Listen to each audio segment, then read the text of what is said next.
Hey guys, before we start, a quick shout out to Alpha Dog Nutrition for sponsoring this podcast. Alpha Dog products are now available at dusupply.com, and you can use code ALPHADOG15 at checkout for 15% off and a credit for free shipping to try it yourself. Now let's get you to your podcast.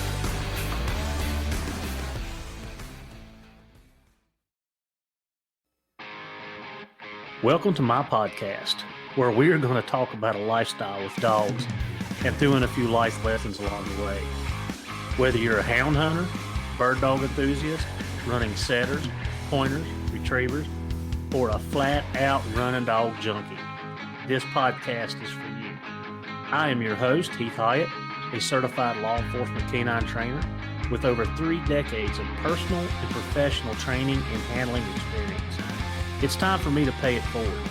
So grab your leads, lace up those boots, and come and join me on this lifelong process of teaching, training, and learning.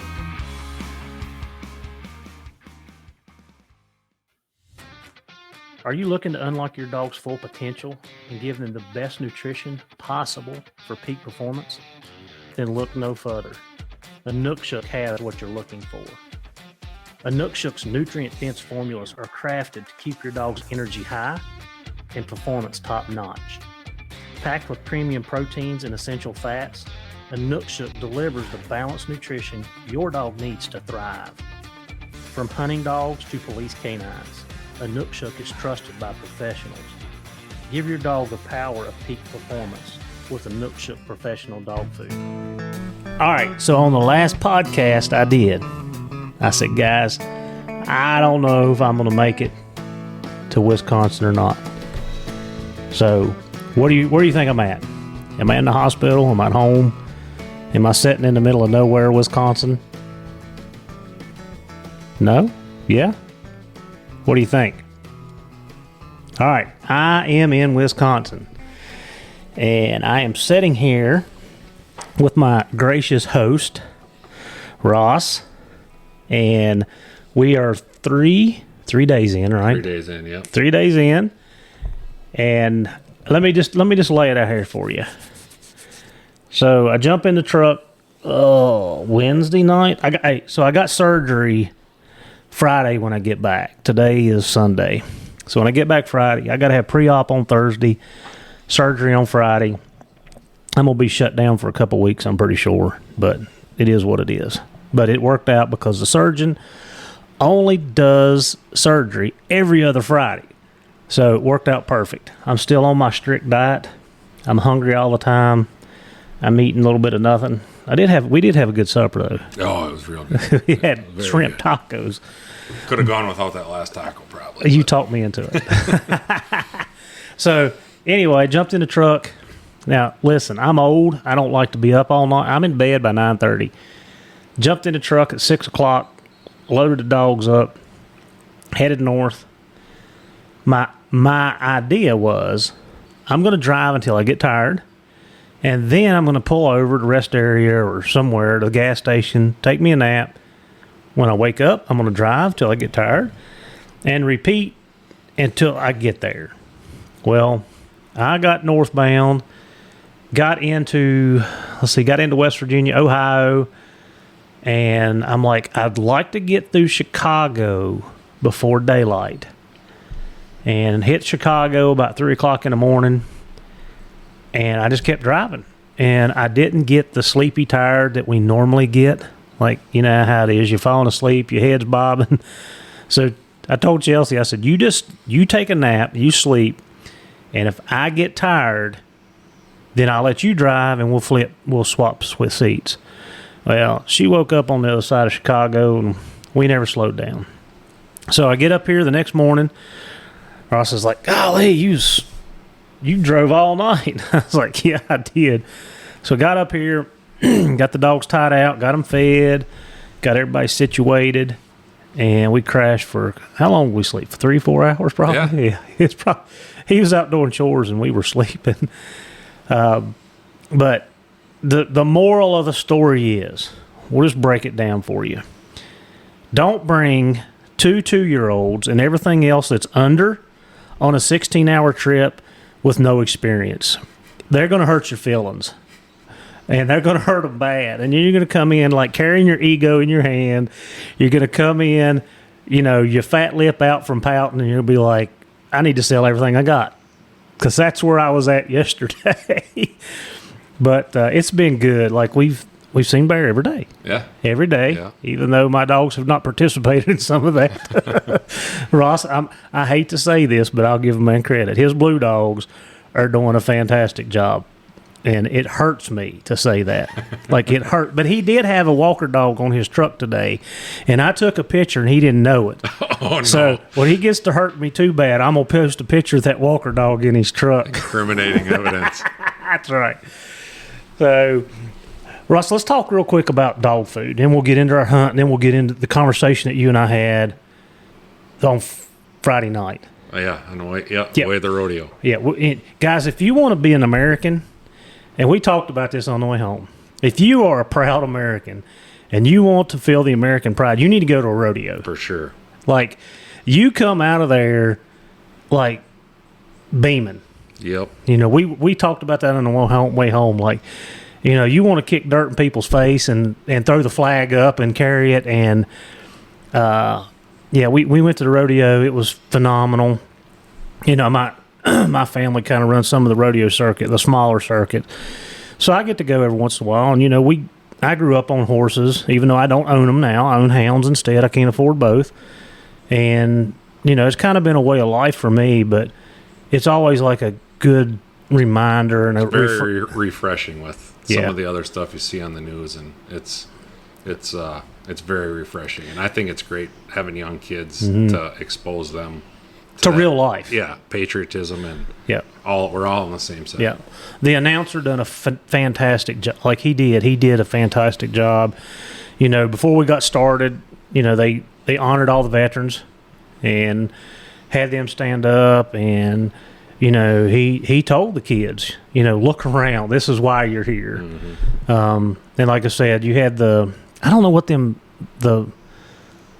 the girls were called that was riding, all of them. There was like 8 or 10 of them with horses with flags. Weren't they like the rodeo king or queens? And, yeah, they were, and they had the flags, and they did their kind of open ceremony show, and it was very patriotic. Like they put a montage of like Lee Greenwood and Toby Keith, and 4 Toby Keith songs. Yes, like it was very patriotic. So, guys, if you want to feel like a proud American, go to a rodeo. Go support your rodeo people, because that, like, you're going to come out of there feeling really good about being an American. So, anyway. Dog food. Dog food, yeah.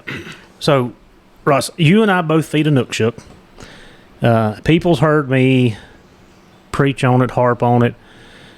For the bang for the buck, I feel like it's the best food per dollar per pound. And again, you can feed some high dollar stuff, the Acana, the Canada, Purina Pro. Like, there's other foods out there, absolutely, that are very good quality foods. They're double the price. Yep. So what is your take? Because you and I had this conversation a week or two ago about it. What is your take on your food and what you see out of it, and how long have you been feeding it? I've been feeding it for, I believe, over a year and a half now. Prior to that, I fed several different things. I fed Joy for a little while. I fed Victor. I fed Purina. I think all 3 of those are pretty well known, good dog foods. I would say of those 3, Victor was probably my favorite, but the biggest thing I found is how much less I had to feed. And it took me a while to get a hold of that, because I was used to feeding 4 cups a day, and it didn't matter if it was hunting season or the off season. I was feeding 4+ cups a day all the time. And when I switched to Inukshuk, I mean, I maybe not cut it in half, but pretty close. I mean, now when I'm hunting, I'm at about 2.5 cups a day. And in the off season, there's some dogs that, man, I almost feel like I'm starving them in some cases, which I know we haven't talked about the formulas yet, but I usually get mixed pallet with 26-16, 30-25, and 32-32 because in the off season I feed 26-16 because I don't like my dogs to get extra weight on them. Right. And there's so many calories in that dog food that when I didn't switch to 26-16, I would struggle with that with some dogs getting too much weight put on them. So, during hunting season, then I'll switch to 30-25. My one dog Moose tends to get pretty lean when he runs a lot, so I get the 32 for him, but I'll also mix it in if I want to try to hunt 5-6 days in a row, and especially if I got a dog that's not eating the greatest or something. And actually you kind of threw that tip at me the other day, and so now I'm feeding, like my 2 1-year-olds aren't eating very well, so I threw 32 at them here the last couple days, hoping that they're going to get more with less. So I brought a couple of the sample bags of 32. I brought I brought a bag and a half of 30-25. But I've got 2 that's not eating, so today I switched them over and give them the sample bags. They eat 2 bags a piece, and they haven't hardly eat at all. Sure. So I feel very good about their intake. And that was something that Emily had told me a couple years ago, is if you've got a dog that don't travel well, take the 32, and that way, even though if they're eating less, they're getting more. Yeah. So I brought it, and I've never traveled. There's 3 dogs that I've traveled with to a 6-hour trip. 2 of these dogs, 3 of them they went to Canada with me last year. So they'd been on an 11-hour trip. So I knew how they traveled, but the rest of these dogs, 3 of them have never been in a truck ride other than me driving around the farm or driving around the back roads right there at the house for 10 or 15 minutes. They've not traveled like they did. And so, the 32 is a really good thing for the dogs that are not eating. And I actually, just kind of to add on what you said, today, because we had such a hard run this morning, and my dogs were out of shape. Flat out of shape. But today, instead of feeding 2 cups, I fed 3. Bumped it up, yeah. Yep, I bumped it up a cup. And I'll do the same thing, when they're really burning a lot. Yeah, and again, you got to adjust. Each dog's different. But if I'm not like all the dogs at the house right now are getting less than 2 cups. Yeah. And, Spook's 64 pounds, and Axe is probably pushing 70. Houdini is 65, 68 pounds. They're getting under 2 cups, but they're not being ran. They're not, and I will preload them before season. Like, I'll make sure I'm feeding them 2+ cups before I take them out and shock their system for that week. Yeah. So I don't think people do that. But your overall take. So other than you're feeding a lot less of it, one of the best things that I hear is cleanup. Yep. There's not hardly. In fact, I went around this yesterday evening and cleaned up all mine, and I literally had a couple hands full. Yeah. That was it. Yeah. Mine usually go when they're not hunting. They usually, when they're hunting, it's harder to monitor because I don't know if they're. But when they're at home, they usually are going once in the morning and once in the evening, and it's minimal. If it gets runny, it's generally because they're getting too much. And when I've had friends that have switched over to it, that's one thing they'll tell me is it's runny. I'm like, you're feeding too much. You're feeding too much. You're feeding too much. And as soon as they cut back, they're good too. And I know dog trainers that one of the things they like the most about it is because they have different dogs coming in and out all the time, and it's the only thing that they've fed where they don't have to like transition a dog that's coming into their kennel to it. Like everybody takes to it really well.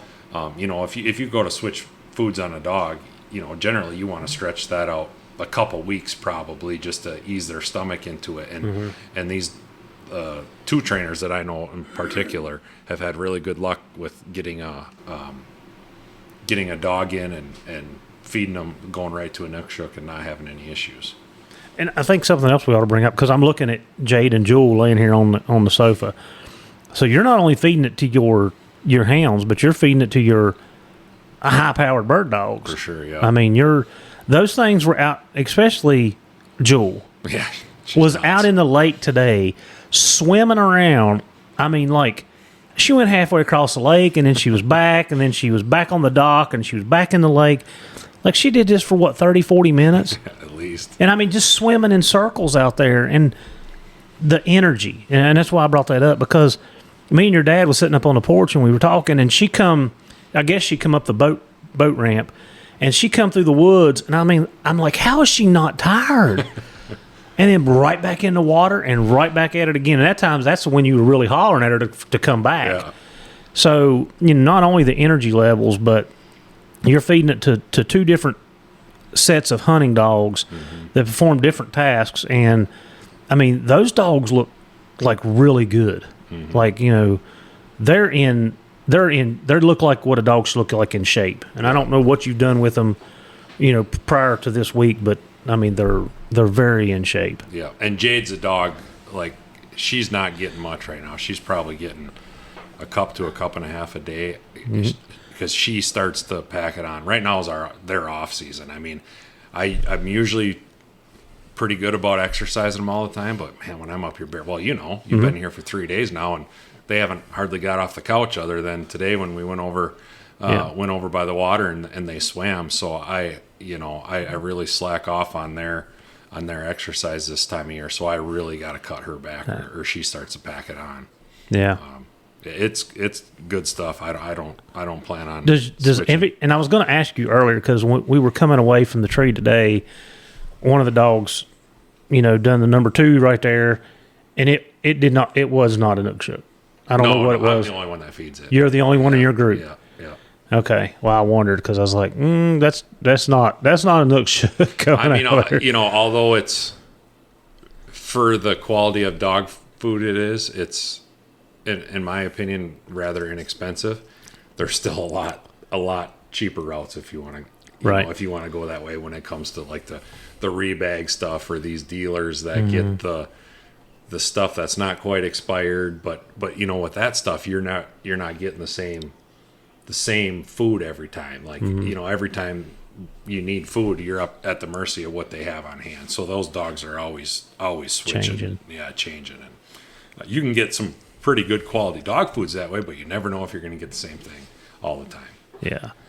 Well, and to just wrap up the dog food stuff, and I want to talk, because I mean, you're one of the guys that I know that are feeding it, like I said, to two different style of hunting dogs. I mean, your hounds look good, your bird dogs look good, and you want to talk about price point. I better not say scientifically, because I don't have a study that shows it.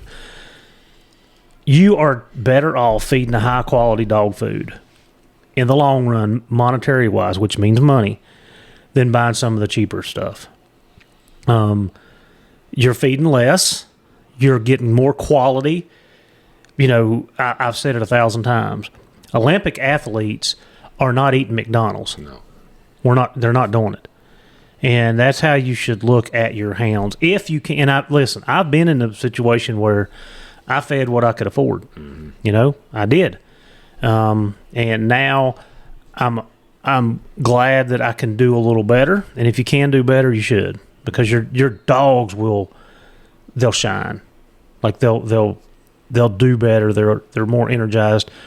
And today I actually fed, because we had a hard run today. For my dog's out of shape. I even put the alpha dog resurgence. You and I talked about that. Yeah. I actually started putting a scoop of that. So over the next 3 days, I'm curious to see how that works.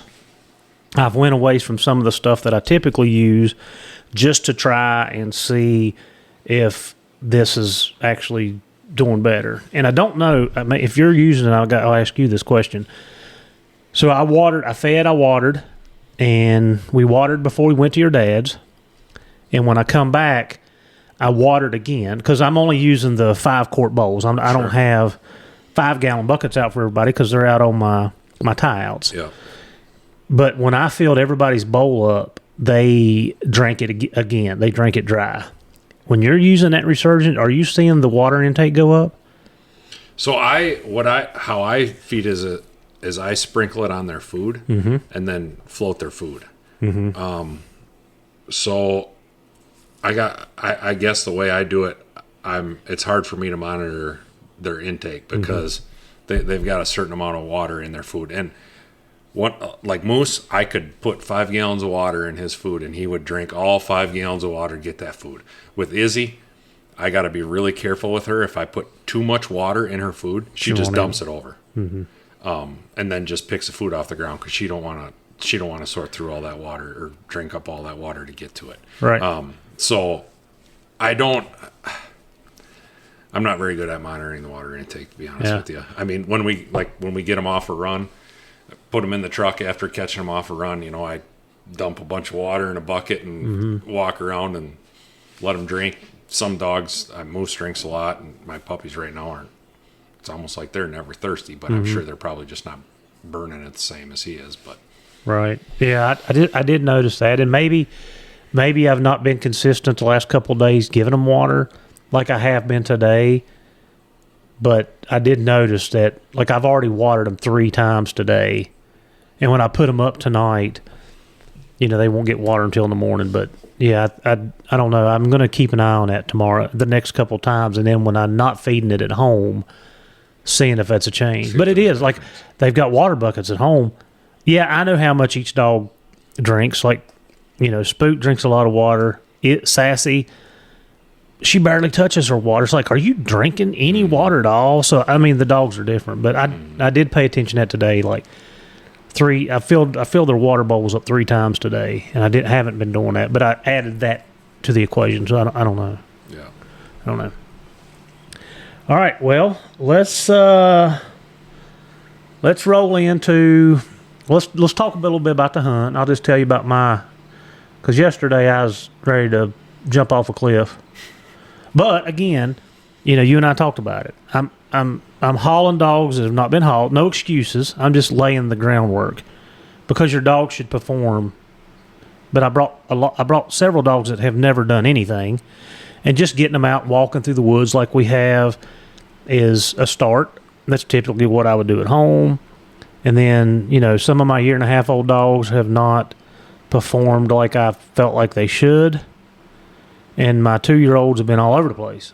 Like I don't know. But, to travel, to go to a strange area and to hunt a different style, like we talked about it. I mean, we don't have to go in depth about it, but, I don't have to do a lot of trailing. I can drive around, find a decent track, rig a track in August and early September. Late September changes when the food starts dropping.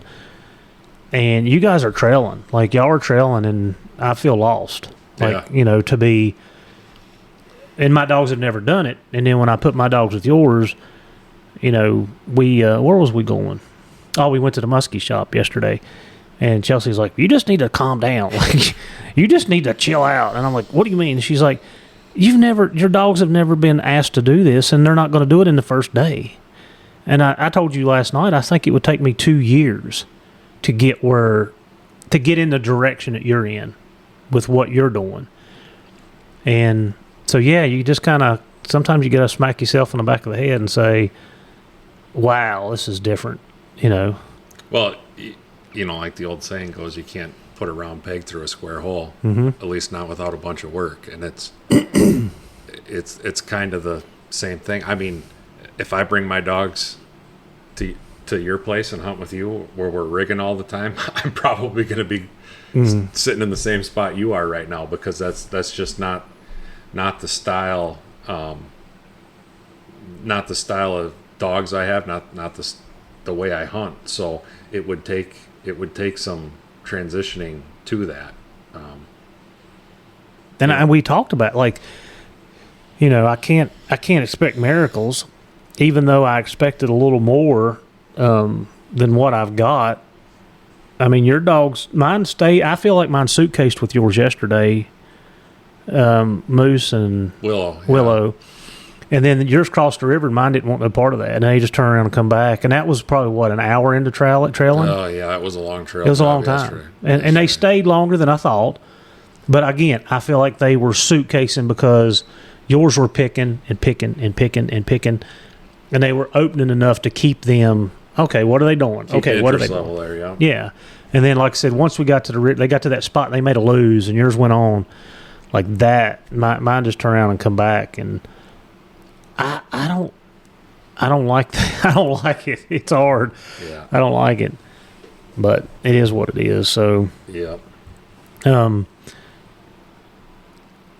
It's always good to take your dogs to different areas. You said it, and somebody else posted. I mean, I've seen several people post it. You can always say that you have the hardest country to hunt, and it's true. But when you go somewhere else, there's always a different challenge. Mm-hmm. There's a different element. I've hunted some of the same ways that we've hunted here, and I told you today, but it's completely different. Like it's different. It's different. Like mm-hmm. it's the same, but it's different, and it's hard to explain that because you're looking at different style of dogs and a different. You're hunting the same method. But you're challenging your dogs where a lot of people don't. Yeah, and different challenges along the trail. I mean, there's a lot of places that don't have the standing water in swamps and stuff that we do, especially this year because we've had so much rain. Like my two dogs cold trailing across the river yesterday. Mm-hmm. I mean, that's, in my opinion, that kind of gets me to puff my chest out a little bit to know that.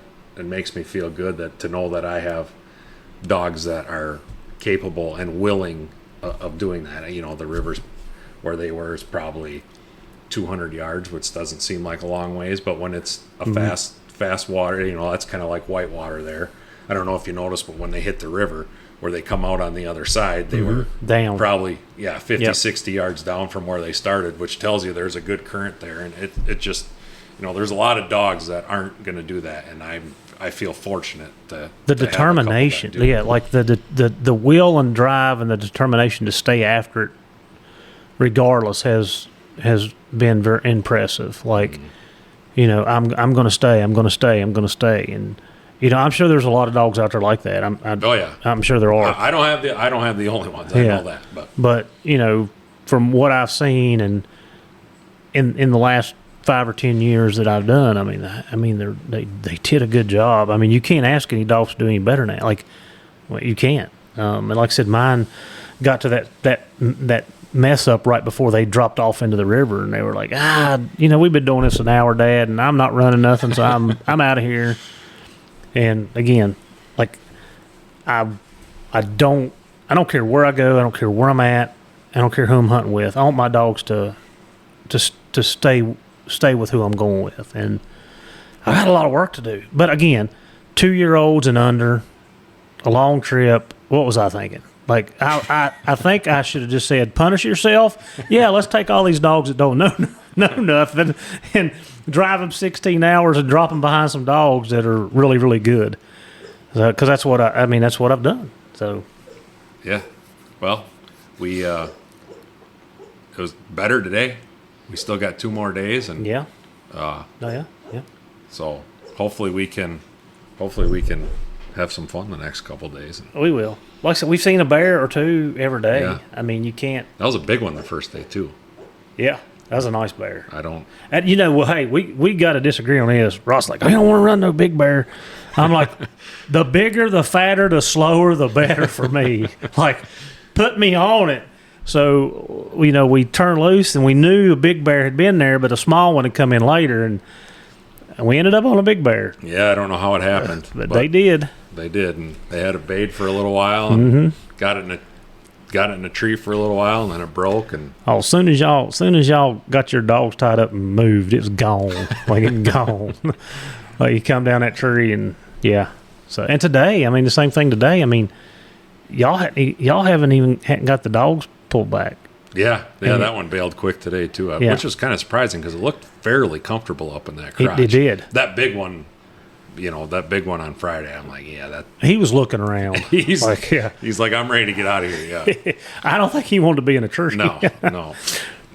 Yeah. So hopefully tomorrow we have a good race, and Wednesday, Tuesday we can have another good race, and getting the dogs in shape is one thing. Like I knew mine were not in shape, but I just didn't have time to road them. Like get the dust knocked off of them where they could hang a little bit better. I know that I should have done that, and I just didn't have time. I was too busy fishing. It's my fault.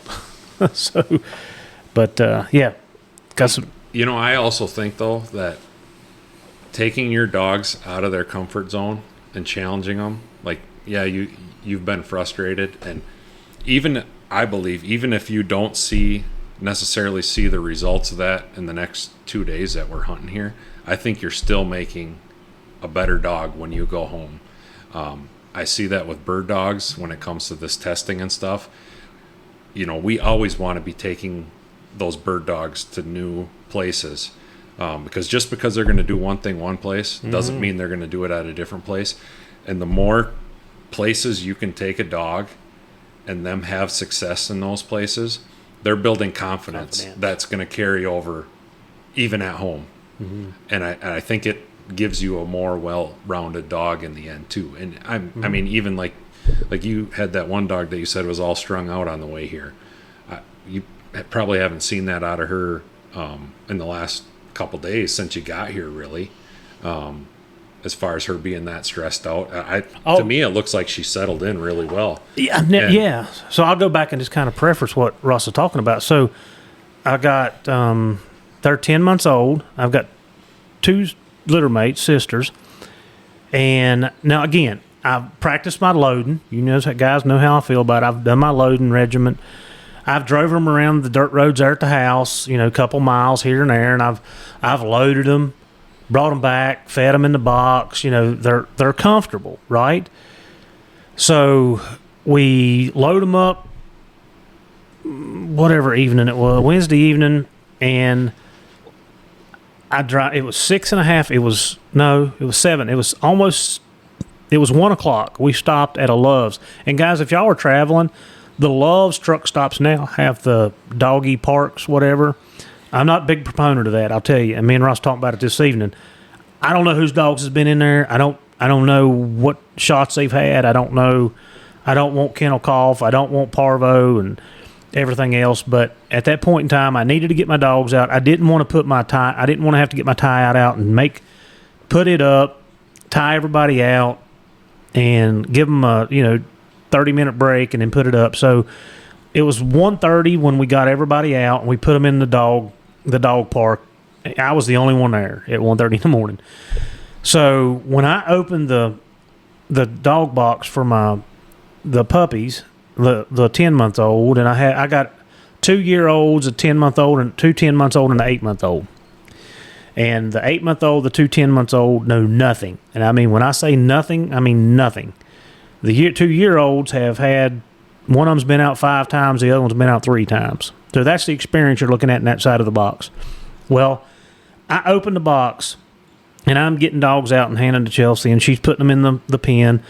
Well, I got flat run over. And when I say run over, I mean she come out of that box and didn't even, she went over my shoulder and was gone. And it was a tractor trailer park behind us, and it was idling. Guy was in a sleeper, I'm assuming, because all the shades were pulled. And she kind of freaked out, so she froze. And I was able to run over and get my hands on her. So I put her in the park, in the little pen thing. Let me tell you about her body behavior, her demeanor. Tail tucked between her legs, hair standing up on her back. Her back was not flat and straight like it was. She was kind of cowered, kind of like it looked like almost like a saddleback, the way she was holding herself, and wide-eyed. So we left them in there for a good bit. We stayed in there with them and let them do their thing and whatever. I went and was putting dogs back. When it was time to put her back, she did the exact. When I put her back in that box, before I could get the door closed, she run over me again. I mean, freaking out. And when I say freaking out, like freaking out. So I got here, and I on the morning, me and Ross on the phone, and I'm like, listen, I'm probably just going to have to leave her tied behind the house because she is not going to be, she's not going to make it. She's not going to adjust.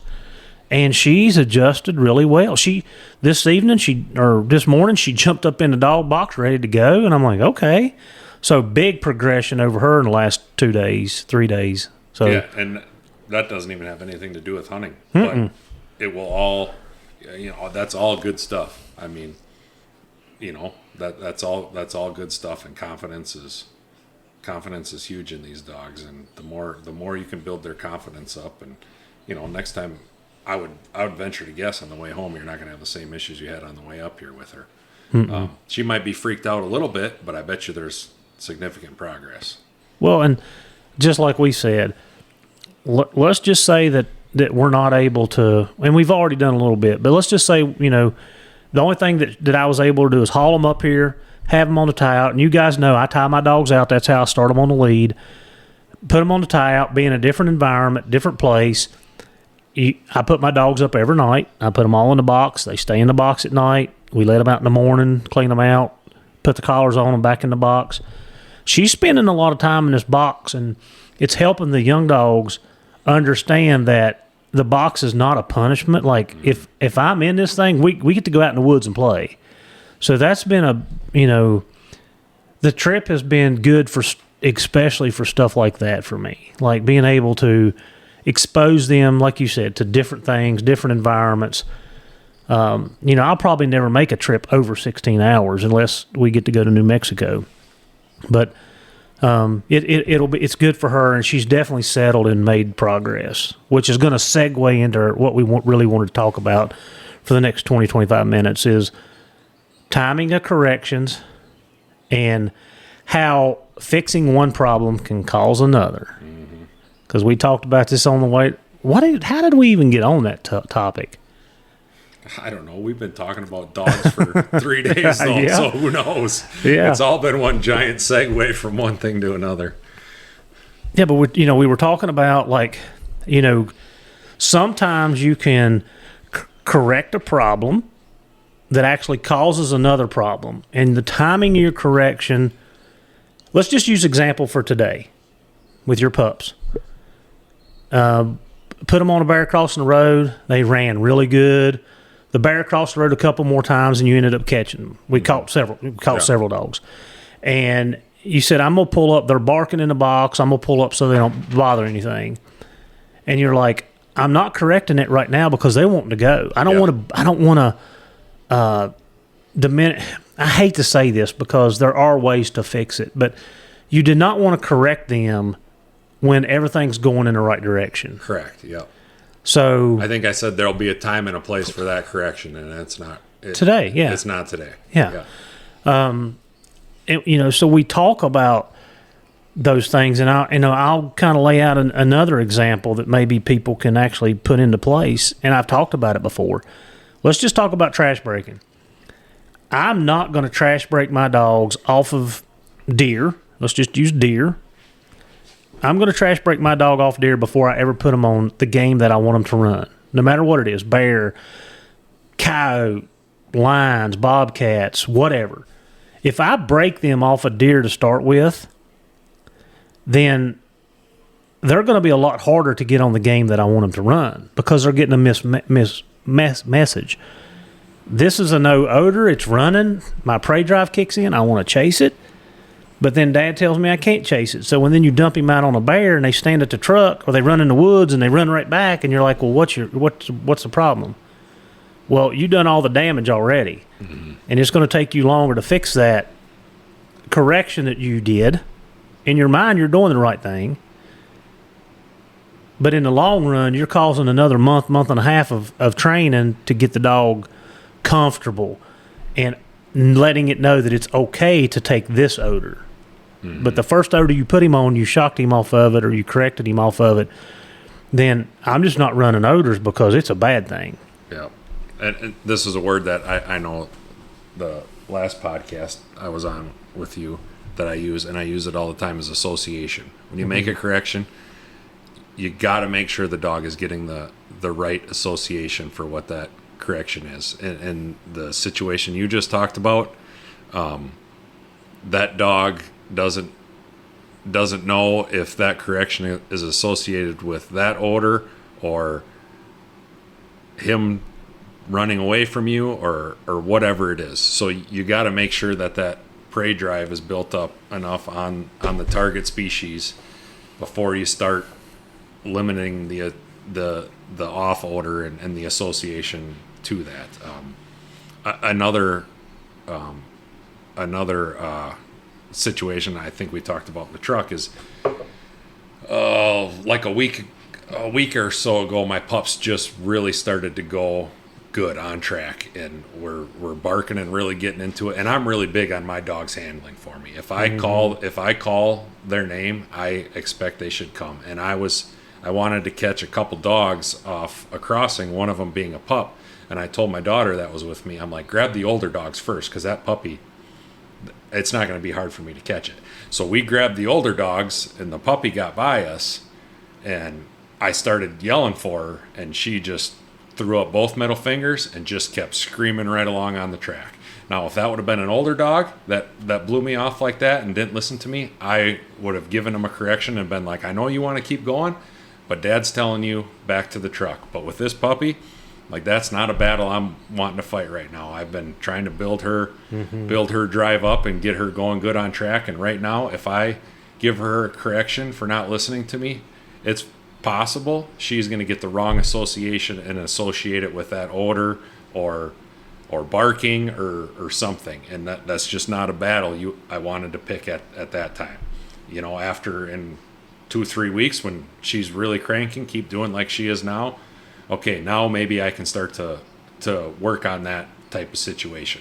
But what I'll probably try to do is set that situation up a little differently with where she's not quite so jacked up, you know, not quite so keyed in on that scent. Just try to set her up for failure away from that odor, that bear odor, and try to get her to blow me off in a different way, whether it be her chasing her littermate around in the yard or doing something like that. And then, you know, hopefully she won't just turn on a dime and come to me, so I can get a correction on it there that will transfer over to that situation. Yeah, you're going to put her in a controlled environment, out of the hunting environment. Correct. To fix that to start fixing it or fix it.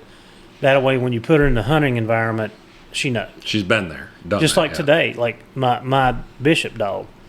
How many times I say I was going to catch her, and she come through, yelp, yelp, yelp, and I let her go. Yep. And I let her go, and I let her go, and then when she finally got behind, I'm like, all right, now I'm going to catch her. Yeah. And I kind of did the same thing. Like, she's going and she's opening, and then I'm gonna let her, let her go, even though she was behind. Like, I'm gonna let her continue on. You don't want her to think that she did something wrong, right. And that's why you're taking away something that she is wanting to do right now. Yeah. So, yeah. But you're right. I mean, I told you earlier, there's a terminology for what we're talking about, but your timing, your corrections are paramount. I mean, we know that. Any dog trainer is going to tell you that. And then when you're correcting is as important, because you could be causing more problems. We've talked about. I mean, we literally just talked about it. Dropping your dog on deer, or whatever the choice may be. Zap, zap, zap, and then you drop your dog off the tailgate on a hot bear race, and they stand there and look at you, and you're like, what in the world? And you get mad, and you throw the dog over the bank, because I think people do it. Throw them over the bank. They don't want to go. They come back, and then you're all mad because the dog didn't go. Well, you just conditioned this dog that every time I go, I get in trouble.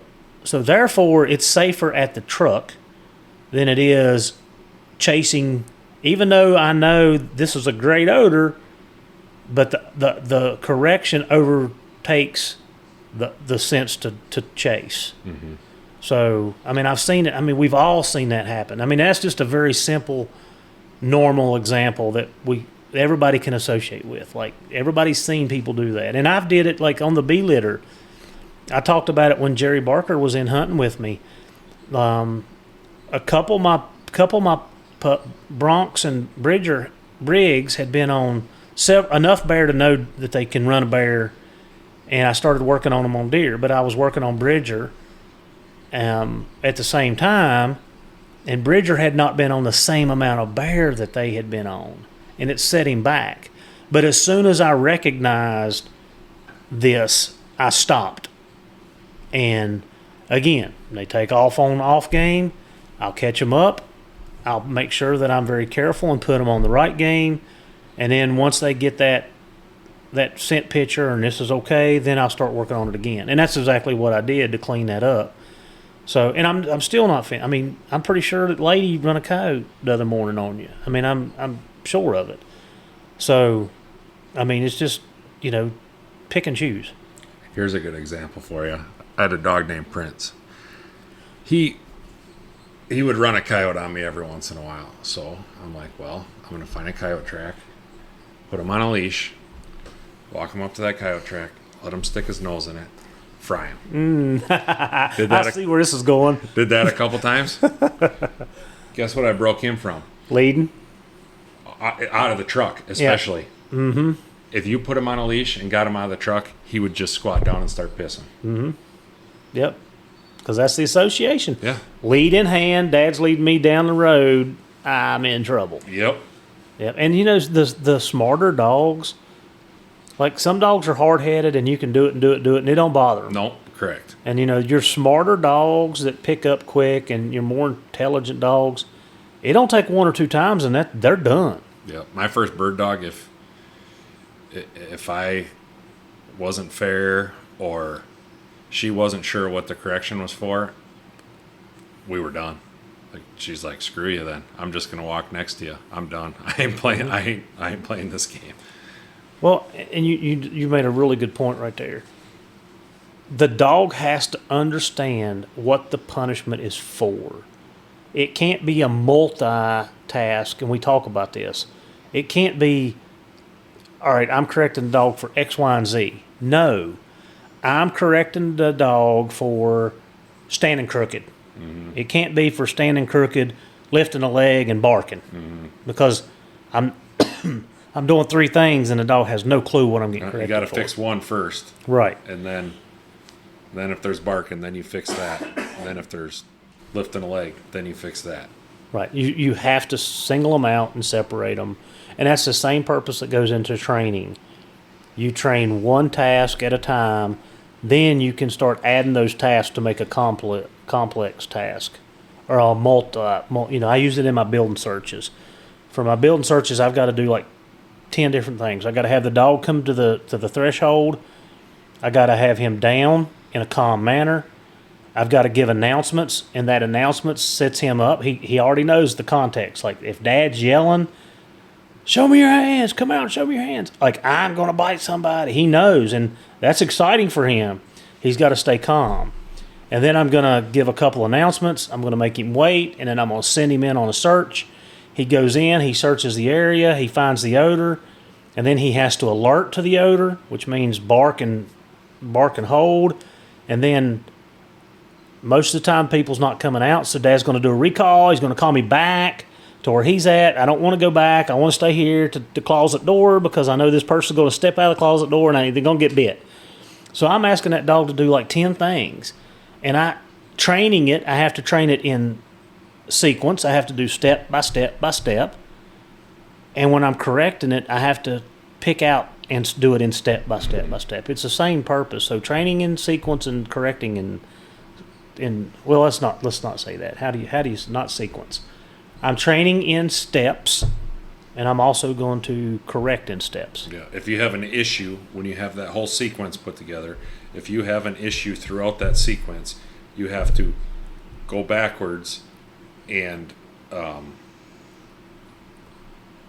single out the step of that sequence that you had the issue and correct it separately from the entire sequence. I would imagine. That's just the recall. Getting a dog to go in and to alert on a door scene, and that's just it. So that dog goes in, he sniffs, he smells human odor, and then he sits down and goes, oh. It's kind of like our dog's treeing. Mm-hmm. He's barking.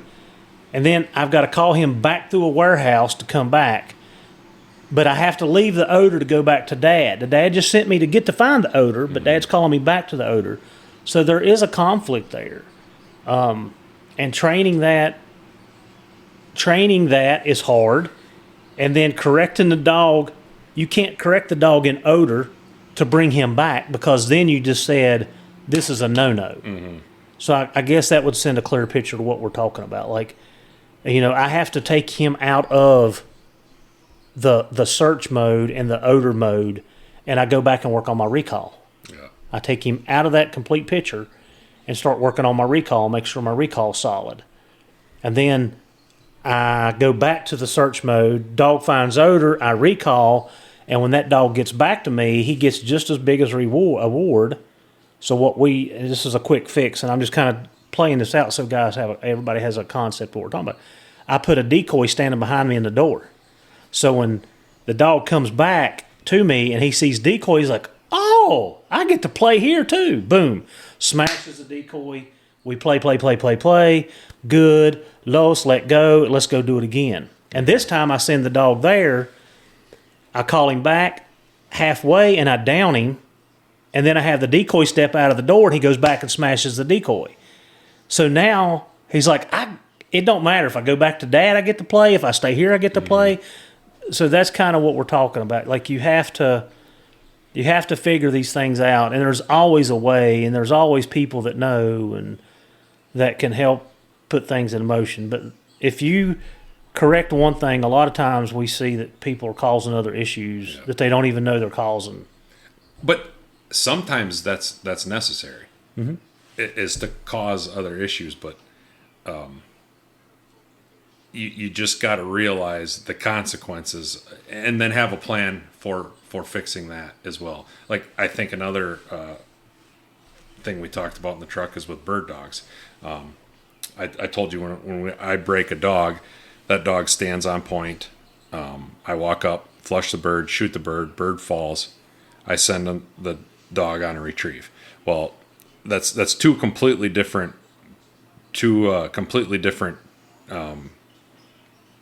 what's the word I want to use? Like, breaking a dog to stand on point and the retrieve is two completely you don't train them all together. We did talk yesterday. Yeah. You don't train them all together. So what happens a lot of times is you'll break the dog first to stand on point. Well, then a year down the road, you'll force fetch a dog. And I've seen a lot of people that dog will walk up, point that bird gets up, they shoot it, bird falls, and the dog will break. Mm-hmm. And the handler will try to correct that dog for breaking after that bird right there, which the dog shouldn't have done. But what's your goal of that training session right there is the retrieve, the force fetch. So now you just completely blew that whole training situation up with a correction for breaking when what you wanted to work on was the retrieve. So in that situation, I'm going to give the dog some grace that he broke, and let's work on the retrieve right now. And let's finish that. And then once I got him retrieving good, now I can take a step backwards and go back to fixing him breaking on that falling bird. Because if you correct the dog for breaking on that falling bird, you're not going to get you're basically done there. The retrieve is going to be irrelevant because that dog's head's going to be everywhere and he's not going to be thinking about that bird anymore.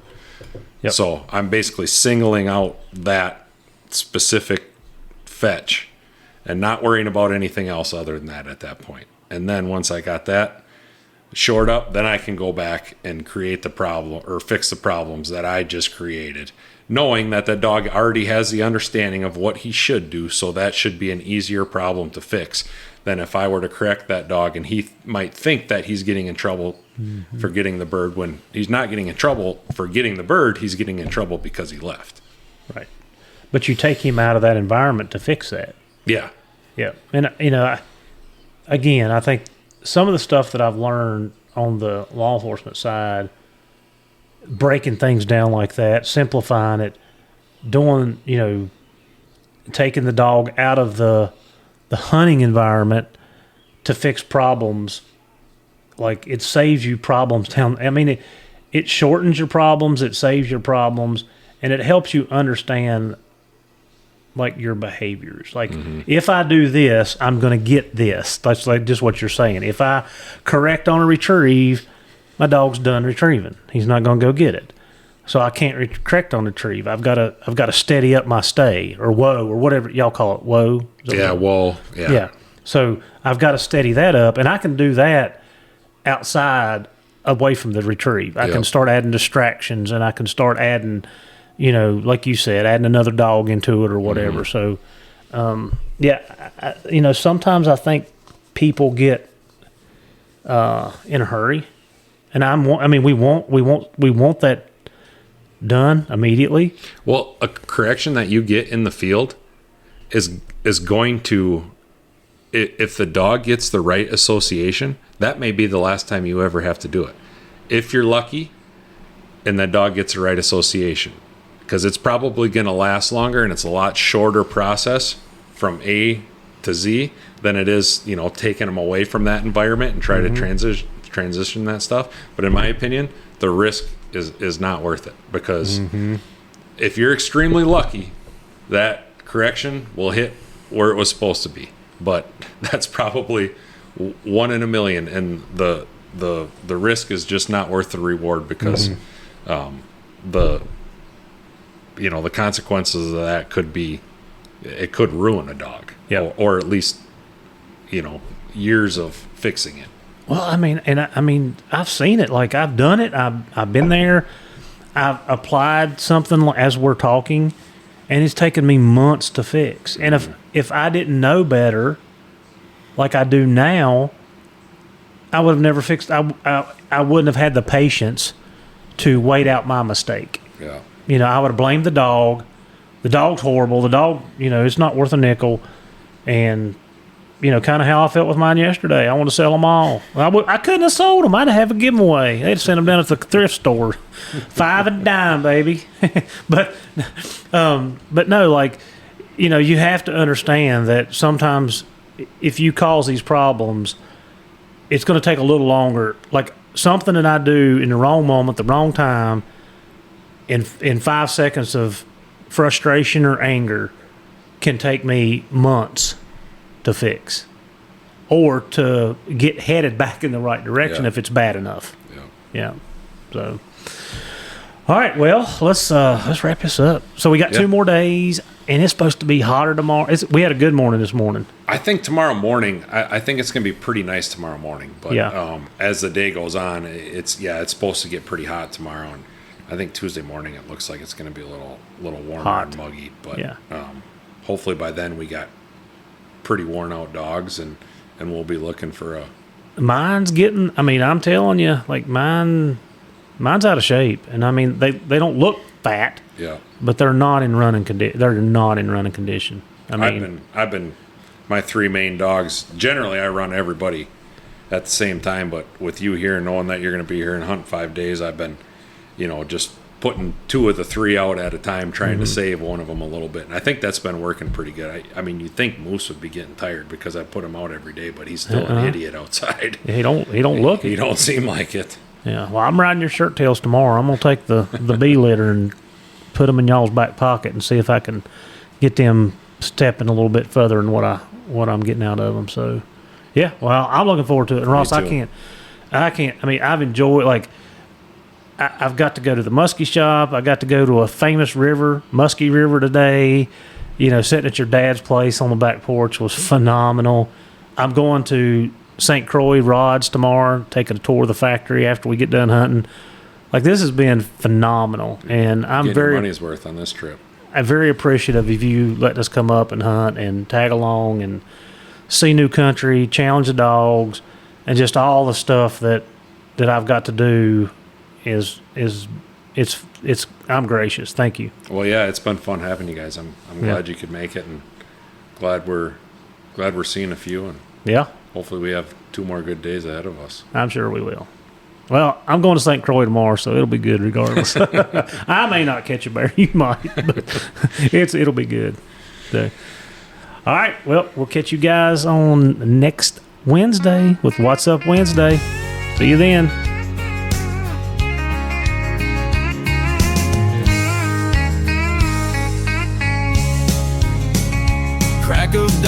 trucks gassed and loaded, collars charged and the GPS coded hounds. Hounds in the box tail starting to thump. They know that ridge, they feel that jump. Bear sign fresh on the mountain trail. You can smell the storm in the cool thin gale. Let them loose and watch them fly. That deep bay rings knit the open sky. I'm a bear hound man, born and bred, chasing thunder where the brave don't tread. Through rock ravine and pine so tall, I trust them hounds when the big ones fall. They run with fire, they run with pride, with grit and heart. I can't deny it ain't for fame, it ain't for show. It's the wild calling, and I go.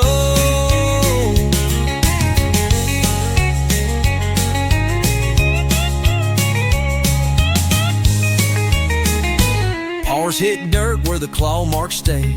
Old boar's moving and he won't play. Young dog's learning, old dog leads, running with purpose, not just speed. Treetops shaking and the chase gets tight. You thank the Lord when they tree it right. One long howl from your cold-nosed crew, you know they earned it every boot step too. I'm a bear hound man, born and bred, chasing thunder where the brave don't tread. Through rock ravine and pine so tall, I trust them hounds when the big ones fall. They run with fire, they run with pride, with grit and heart. I can't deny it ain't for fame, it ain't for show. It's the wild calling, and I go. Folks don't get it, but that's alright. It ain't their soul that howls at night. It's generations in each stride, and I'll pass it down with hounds that sigh. I'm a bear hound man, born and bred, carving legends where few have led. Through brush and snow, through heat and rain, that old bear trail runs in my veins. So here's to the pack who run the sound, standing firm when the bear turns round.